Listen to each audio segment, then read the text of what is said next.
નમસ્કાર, સ્વાગત છે આપનું. આપ જોઈ રહ્યા છો ન્યૂઝ 18 ગુજરાતી. હું છું આપની સાથે દીપા શર્મા. મુખ્ય ચૂંટણી અધિકારીની પ્રેસ કોન્ફરન્સ આવી રહી છે, સાંભળીશું. અને એક્સપેન્ડિચર મોનિટરિંગ માટે રાજ્યમાં કાર્યરત 756 ફ્લાઇંગ સ્ક્વોડ્સ દ્વારા અત્યાર સુધીમાં કુલ 86.82 કરોડની વસ્તુઓ જપ્ત કરવામાં આવી છે. અને આજથી એસએસટી સ્ટેટિક સર્વેલન્સ ટીમનું પણ કામગીરી પણ અત્યારે ફિલ્ડમાં ચાલુ થઈ જશે. અને એના ઉપરાંત C vigil mobile app, national grievance service portal, control room, ટપાલ અને ઈમેલ સહિતના અત્યાર સુધી લગભગ 10,000 થી વધુ ફરિયાદો મળી છે. પેન્ડિંગ હોય પ્રકારે કમ્પ્લેન્ટ્સ કોઈ આવી હોય આચારસંહિતા પર પેન્ડિંગ હોય કોઈ મેજર હોય પ્રકારે મેજર કોઈ કમ્પ્લેન્ટ અત્યારે કોઈ પેન્ડિંગ નથી. 14 આઈપીએસ પોસ્ટિંગ બાકી છે, એ પ્રક્રિયા અધવચ્ચે થઈ જશે કે હવે એ પોસ્ટિંગ નહીં મળે, ચૂંટણી પૂરી થયા પછી મળે? અભી સ્ટેટ ગવર્મેન્ટને આપણે ધ્યાન દોર્યું છે.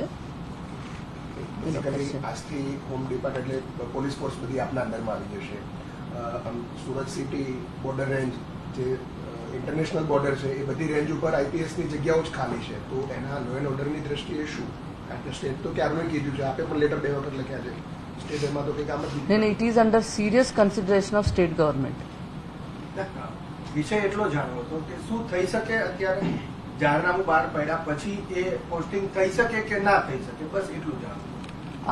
આમાં પડ્યા પછી નહીં કરી શકાય એવું રૂલ નથી.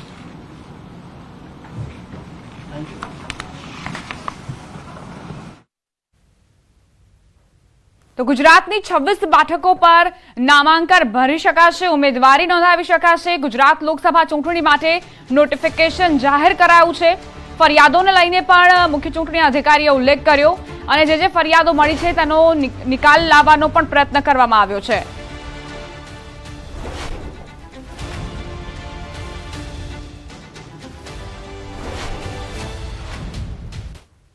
હવે આગળ વાત મહાસંગ્રામની.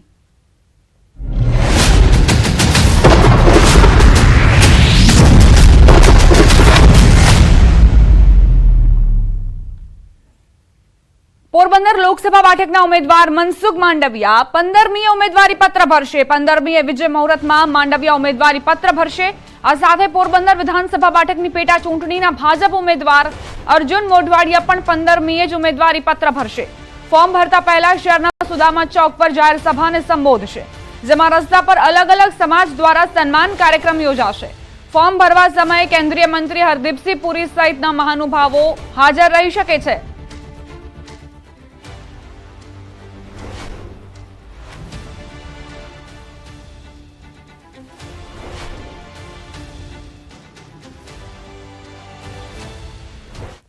પાટણમાં સરકારી કર્મચારી વિરુદ્ધ આચારસંહિતા ભંગની રજૂઆત. પ્રાથમિક શાળામાં શિક્ષક તેમજ સીઆરસી તરીકે ફરજ બજાવતા વિનોદ સોલંકી વિરુદ્ધ રજૂઆત.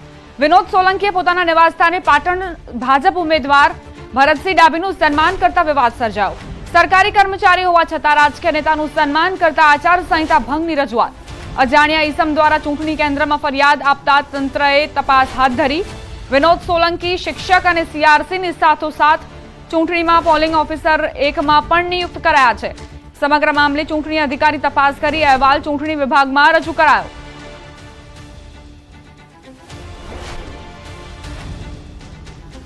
સંવાદદાતા અશરફ જોડાઈ ગયા છે વધુ જાણકારી સાથે. અશરફ, એક સરકારી કર્મચારી પર આરોપ મૂકવામાં આવ્યો છે કે તેઓએ ભાગ લીધો પ્રચારમાં અને ખેસ પણ પહેરાવ્યો. શું જાણકારી? બિલકુલ દીપા, સરસ્વતી તાલુકામાં પ્રાથમિક શિક્ષક તેમજ સીઆરસી તરીકે ફરજ બજાવતા વિનોદ સોલંકી નામના સરકારી કર્મચારી ઉપર આચારસંહિતા ભંગની રજૂઆત એક કિસમ દ્વારા કરવા છે. મહત્વનું છે કે વિનોદ સોલંકીના ઘરે જ્યારે ભાજપ ઉમેદવાર ભરતસિંહ સોલંકી જ્યારે પ્રચાર અર્થે નીકળ્યા હતા તે સમયે તેમના ઘરે ક્યાંક શુભેચ્છા મુલાકાત લીધી હતી. આ દરમિયાન તેમણે જે ફોટો સેશન કર્યો હતો તે ફોટો વાયરલ થતા આ વિવાદ સર્જાયો છે. મહત્વનું છે કે જે સરકારી કર્મચારી જે શિક્ષક તરીકે ફરજ બજાવે છે તેને ચૂંટણીમાં પણ એક અધિકારી તરીકે તેમની પણ નિમણૂક કરી છે. એટલે કે સરકારી કર્મચારી અને ચૂંટણીમાં ફરજમાં નિમણૂક કરેલ જે રીતે આ સરકારી કર્મચારીનો ફોટો વાયરલ થતા આચારસંહિતા ભંગનો વિવાદ સર્જાયો છે. સમગ્ર ઘટના જ્યારે એક ઇસમે દ્વારા જે ચૂંટણી હેલ્પલાઇન નંબર જાહેર કરશે ત્યાં ફરિયાદ નોંધાતા સમગ્ર હકીકત બહાર આવે છે.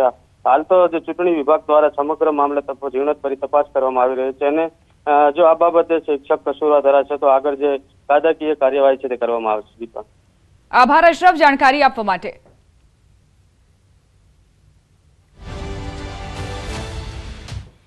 બનાસકાંઠા કોંગ્રેસ ઉમેદવાર ગેનીબેને પ્રચારમાં દાવો કર્યો કે 10 દિવસથી પ્રચાર કરી રહી છું. રોજે રોજ લાખ 1.5 લાખનો ફાળો આવી રહ્યો છે.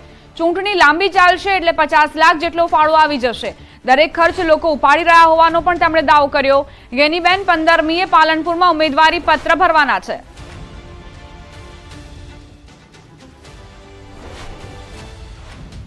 આપણે તો કાંકરા પાળ બધાને ટેપે ટેપે સરોવર ભરાય, પણ મારે અભિનંદન આપવા છે સમગ્ર બનાસકાંઠાની 18 આલમ સતીશે ફોર્મને કે 1 મહિનો ને 10 દાડા થયા.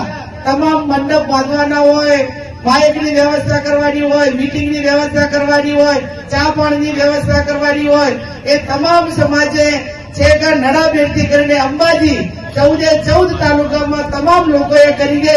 એ વાતનો હું સમગ્ર જિલ્લાને અભિનંદન આપું. વ્યવસ્થાઓ તો કરી, પણ કોઈ દિવસ એવું ના હોય કે લાખ 1.5 લાખ રૂપિયા ફાળો ના આપ્યો હોય. અને આ વખત તો ચૂંટણી પાછી લાંબી છે એટલે રોજના લાખ ગણો તો સાહેબ 50 લાખ રૂપિયા તો ફાળો જ કરી લેવાનો એમ. એટલે ચાક નાના મોટી વ્યવસ્થાઓ કરવાની થાય, કારણ કે ફોર્મ ભરવા જવાનું તે દાડે ખર્ચો થાય, જમવાની વ્યવસ્થા કરવી પડે, મંડપની કરવી પડે, તો પણ બધા લોકોએ એડવાન્સ એ પછી 40 લાખ રૂપિયાનો ખર્ચો થાય ને પાલનપુરનો, એ મંડપનો જમવાનો એ પણ સમગ્ર જિલ્લો ઉપાડી લીધો છે. બનાસકાંઠામાં જોરદાર ચૂંટણીનો જંગ જામ્યો છે. કોંગ્રેસનું ગઢ ગણાતા અને કોંગ્રેસ ઉમેદવાર ગેનીબેનનો મત વિસ્તાર વાવ પંથક, જ્યાં ભાજપના મહિલા ઉમેદવાર રેખાબેન ચૌધરીનું ચોખાની ઉછામણી કરીને ભવ્ય સામૈયું કરાયું. પ્રચાર યાત્રામાં સ્થાનિક મહિલાઓએ પરંપરાગત ગીતો ગાઈને રેખાબેનનું ઉત્સાહભેર સ્વાગત કર્યું. રેખાબેને જિલ્લાનો વિકાસ કરવાની નેમ વ્યક્ત કરી હતી અને ચૂંટણીમાં ભાજપનો દરેક કાર્યકર બનાસકાંઠા બેઠકનો ઉમેદવાર હોવાનું જણાવ્યું હતું.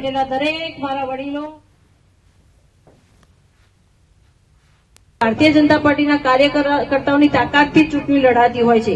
કોઈ એક રેખાબેનની તાકાત નથી કે આટલી મોટી લોકસભાની ચૂંટણી લડવી, પણ અહીંયા બેઠેલા દરેક મારા વડીલો, તમે પોતે જ ઉમેદવાર છો એમ સમજી અને જવાબદારી ઉપાડી લેજો અને તમારે ચૂંટણી લડવાની છે, તમારે જીતાડવાની છે, તમારે બધાએ કમળ બની અને કમળ ખીલાડવાનું છે. જેતપુરમાં ચેટીચાંદના પર્વે ધારાસભ્ય જયેશ રાદડિયા ડીજેના તાલે ઝૂમતા હોય તેવો વિડીયો વાયરલ. ચેટીચંદના પર્વ પર જેતપુરમાં નીકળેલ શોભાયાત્રામાં ધારાસભ્ય જયેશ રાદડિયા તેમજ સિંધી સમાજના નવયુવાનો સાથે ડીજેના તાલે ઝૂમી ઉઠ્યા.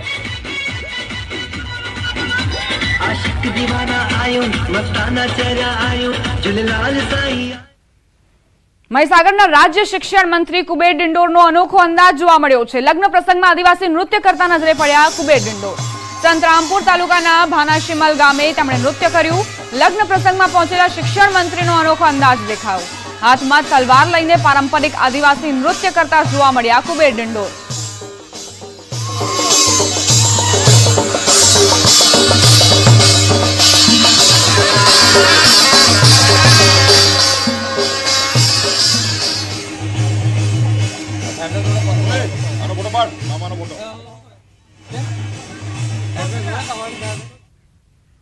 સુરતની VNSGU સંલગ્ન કોલેજમાં વિદ્યાર્થીનીની ટી-શર્ટ ઊંચી કરી તપાસવાના મામલે કુલપતિનું નિવેદન સામે આવ્યું. યુનિવર્સિટી કુલપતિએ આખી વાત ઉપજાવી નાખવામાં આવી છે તેવું નિવેદન આપ્યું.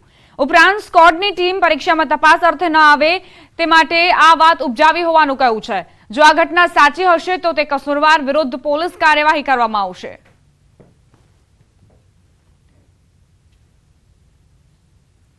દક્ષિણ ગુજરાતની સૌથી મોટી વીર નર્મદ યુનિવર્સિટી વિવાદમાં ઘેરાઈ હતી. કારણ હતી વિદ્યાર્થીઓને સ્કોર દ્વારા જે પ્રકારે ચેકિંગ કરવામાં આવ્યું હતું, જેને લઈને વિવાદ ઉભો થયો હતો. જોકે આ સમગ્ર વિવાદમાં તપાસ કરતા જે ઘટસ્ફોટ થયો છે તે સાંભળીને અધિકારીઓ લઈને કુલપતિ ચોંકી ઉઠ્યા હતા. આપણી સાથે કુલપતિ કિશોરસિંહ ચાવડા, આપણે સીધા વાત કરીએ. સાહેબ, મહિલા જે વિદ્યાર્થીનીઓ હતી તેની ઉત્તરવહી પાસે જઈને તેમના જે ગજવાઓ જે છે તેમને ચેક કરવાનું કીધું હતું કે જેથી એમાં કોઈ માહિતી હોય. આ વાતની માહિતી ને કે સામાન્ય રીતે મહિલાઓને ચેકિંગ કરવામાં આવતું નથી, પણ મહિલા સ્કોડ દ્વારા ચેક કરવાનો જે અમે પ્રયાસ કર્યો છે તેને અટકાવવા માટે જ કોઈ વ્યક્તિએ આ પ્રકારનો પ્રયાસ કર્યો હોય એવું માલુમ પ્રથમ દર્શને શંકા થાય છે. અને આ પ્રકારની જો ખરેખર માહિતી સાચી હશે તો તેની સામે પોલીસ કાર્યવાહી કરતાં પણ યુનિવર્સિટી અટકાશે નહીં. સામાન્ય રીતે મહિલા વિદ્યાર્થીનીઓને એને ચેક કરવાનું કહેવામાં આવતું હોતું નથી, પણ આ અમારો વિનમ્ર પ્રયાસ હતો કે મહિલા વિદ્યાર્થીનીઓને પણ તેમના ગજવામાં રહેલી જો કોઈ સાહિત્ય હોય તો એમને દૂર કહેવાનું જે કહેવામાં આવ્યું હતું એમાંથી આ વાતને આખી જુદી દિશામાં લઈ જવાનો પ્રયત્ન થયો હોય એવું પ્રથમદર્શી કહી શકાય. બિલકુલ. આ હતા કુલપતિ કિશોરસિંહ ચાવડા. સીધું તેમનું કહેવું છે કે વિદ્યાર્થીઓને ચેક કરવાને લઈને આ વિવાદ ઊભો થયો હતો. જોકે સીસીટીવી ચેક કર્યા બાદ આ પ્રકારે કોઈ પણ વિદ્યાર્થીનીને ચેક કરવામાં નથી આવ્યું, પણ જો આ પ્રકારની ઘટના છે તેને લઈને આગામી દિવસમાં પોલીસ કેસ સાથે પરીક્ષા ચાલી રહી છે અને આવી કોઈ ઘટના ના બને તે માટે ખાસ મહિલાઓનું સ્કોર વધારવાની વાત પણ કરી છે. કેમેરામેન ભરત બ્રહ્મભટ્ટ સાથે કીર્તેશ પટેલ, ન્યૂઝ 18 ગુજરાતી, સુરત.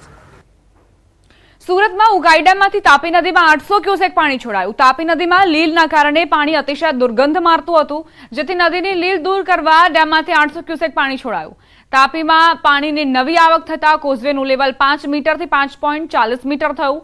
ઉપરાંત ઉનાળામાં પાણીની માંગ 1500 MLD થી વધીને 1520 MLD થઈ છે.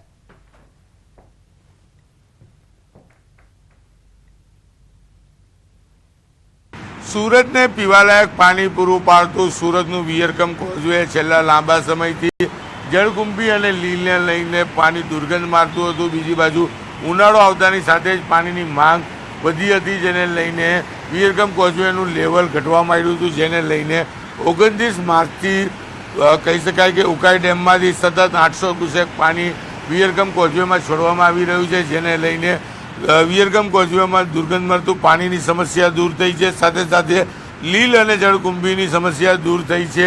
સતત પાણી આવવાને લઈને જે વિયરકમ કોઝવે 5 ફૂટ કરતાં બી નીચે હતો, તેની સપાટી 5.40 મીટર એટલે કે 40 મીટરનો વધારો થયો છે.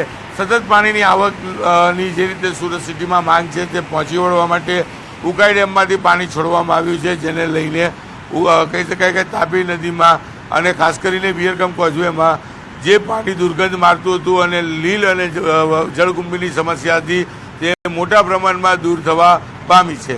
કેમેરામેન ભરત બ્રહ્મભટ્ટ સાથે કીર્તેશ પટેલ, ન્યૂઝ 18 ગુજરાતી, સુરત. રવિવારે રાજકોટમાં મળશે ક્ષત્રિય સમાજનું સંમેલન. રાજપૂત સંકલન સમિતિનું સંમેલન અંગે નિવેદન. સંમેલનની મંજૂરી અંગે સમિતિ સભ્ય કરણસિંહનો દાવો. મંજૂરી મળે કે ન મળે અમે સંમેલન કરીશું. આ રાજકીય નહીં, સામાજિક સંમેલન છે. અમે ડંકાની ચોટ પર સંમેલન કરીશું. રૂપાલાની ટિકિટ રદ કરવાની માંગ પર સમિતિ અડગ જોવા મળી રહી છે. આ તરફ રાજકોટમાં ક્ષત્રિય મહિલાઓ સાથે ઝપાઝપીના બનાવને વખોડવા પણ સમિતિએ નિર્ણય લીધો, જેમાં જિલ્લા તાલુકા કક્ષાએ આવેદનપત્ર આપવા આહવાન કરાયું છે.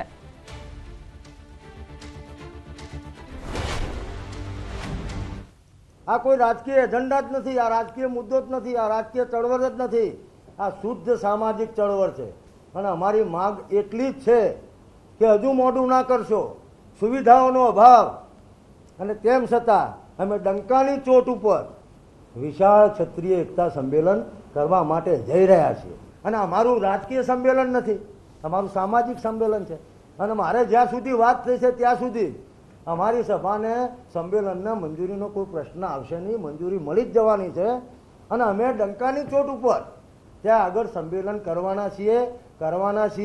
મંજૂરી મળે તોય કરવાના છીએ, મંજૂરી ના મળે તોય કરવાના છીએ. ત્યાં આગળ આ ઘટનાનો વિરોધ કરવા માટે આવેદનપત્ર આપવા માટે જવું એટલે ક્ષત્રિય સમાજ અન્ય સમાજોને સાથે લઈ અને તાલુકા જિલ્લા કક્ષાએ નગર કક્ષાએ જે પણ કમલમ કાર્યાલયો છે ત્યાં આગળ ખૂબ શાંતિપૂર્વક સંયમથી ત્યાં જે હોદ્દેદારો ઉપસ્થિત હોય એ અમને આવેદનપત્ર આપશે.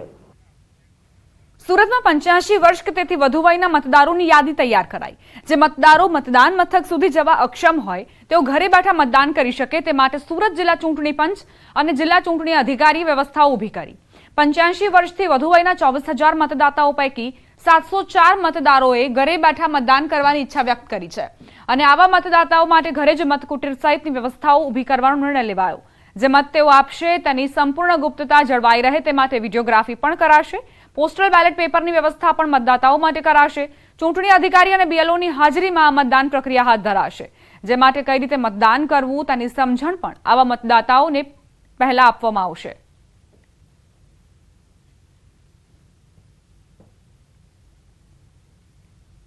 જો કોઈ મતદાર પોતાના ઘરે મતદાન આપવા તૈયાર હોય તો તેમને ફોર્મ 12D ભરવામાં BLO તેમને મદદરૂપ થાય છે. ભરેલું ફોર્મ 12D મેળવી જે તે વિધાનસભા મત વિસ્તારના મદદનીશ ચૂંટણી અધિકારીને સોંપવામાં આવે છે. ત્યારબાદ આ સિટીઝનનું પોસ્ટલ બેલેટ તૈયાર કરવામાં આવે છે. ત્યારબાદ એક ખાસ પ્રકારની ટીમની રચના કરી સિનિયર સિટીઝનના ઘરે જઈ ખાસ મતકૂટની રચના કરી તેને ઘરે જ મત આપે તે પ્રકારની વ્યવસ્થા કરવામાં આવે છે. રોકાઈશું નાનકડા વિરામ માટે. વિરામ પહેલા નજર ટોપ 3 ન્યૂઝ પર.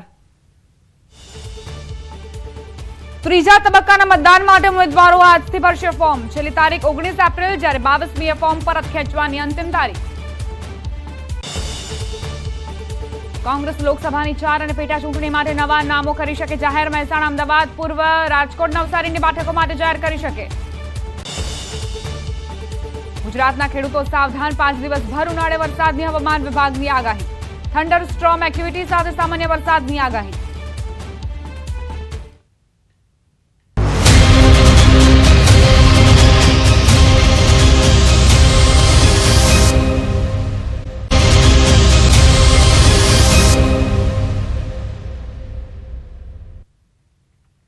વિરામ બાદ સ્વાગત. આણંદ એસઓજીએ કરમસદથી દુબઈ સટ્ટા માટે સિમ કાર્ડ મોકલતા 3 આરોપીને ઝડપી પાડ્યા. આરોપીઓ પાસેથી 145 સિમ કાર્ડ, 14 ડેબિટ તેમજ ક્રેડિટ કાર્ડ પકડાયા. આરોપીઓ નાપાડ ખાતેથી સિમ કાર્ડ લાવ્યા હતા. ચિરાગ સોલંકી નામનો વ્યક્તિ sim card Dubai online gaming તથા સટ્ટા માટે મોકલતો હતો. ચિરાગ નાપાડના સમર રાઠોડ અને જૈનુલ રાઠોડ પાસેથી એક એક્ટિવ સિમ કાર્ડ રૂપિયા 1250માં ખરીદતો હતો. દુબઈ લઈ જઈને જમીન ઠાકોર નામના શખ્સને રૂપિયા 1500માં સિમ કાર્ડ વેચતો. પોલીસે આરોપી પાસેથી ફોન સહિત 42250નો મુદ્દામાલ જપ્ત કરી વધુ તપાસ હાથ ધરી.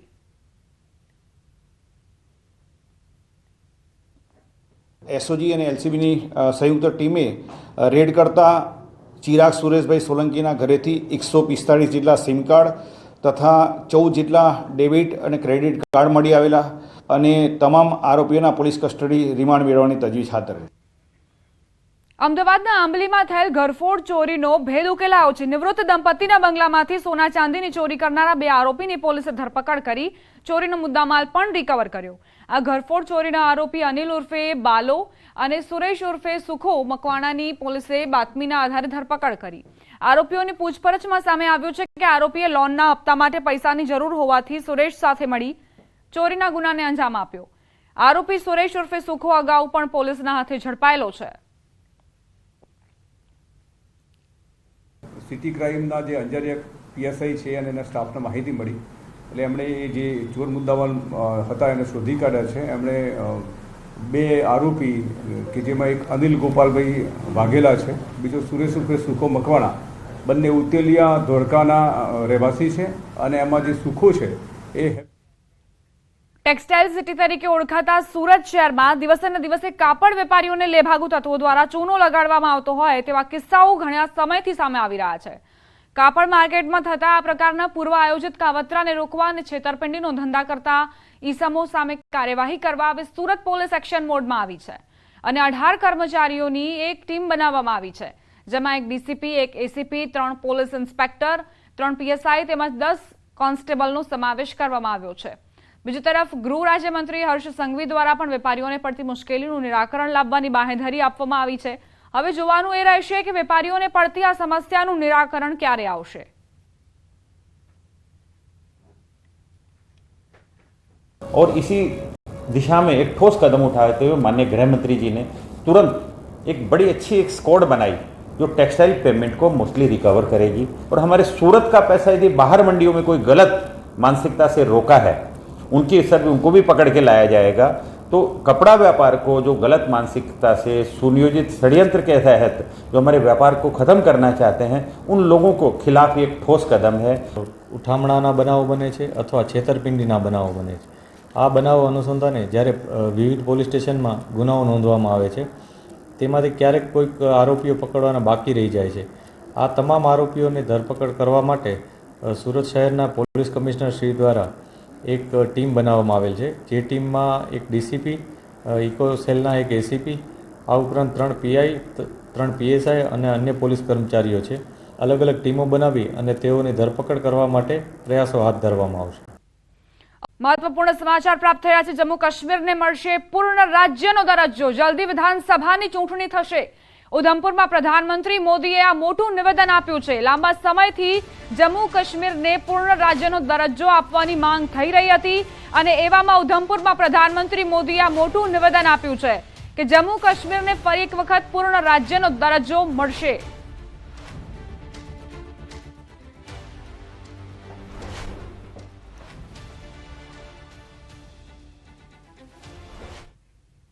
આ સાથે જ બુલેટિનમાં અત્યારે બસ આટલું જ. બુલેટિનના અંતે નજર હવે ટોપ 3 ન્યૂઝ પર.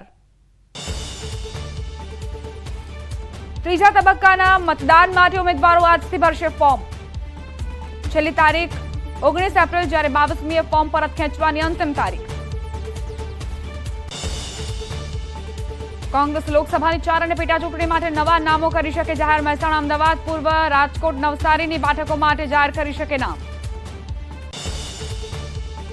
ગુજરાતના ખેડૂતો સાવધાન. 5 દિવસ ભર ઉનાળે વરસાદની હવામાન વિભાગની આગાહી. થંડરસ્ટોર્મ એક્ટિવિટી સાથે સામાન્ય વરસાદની આગાહી.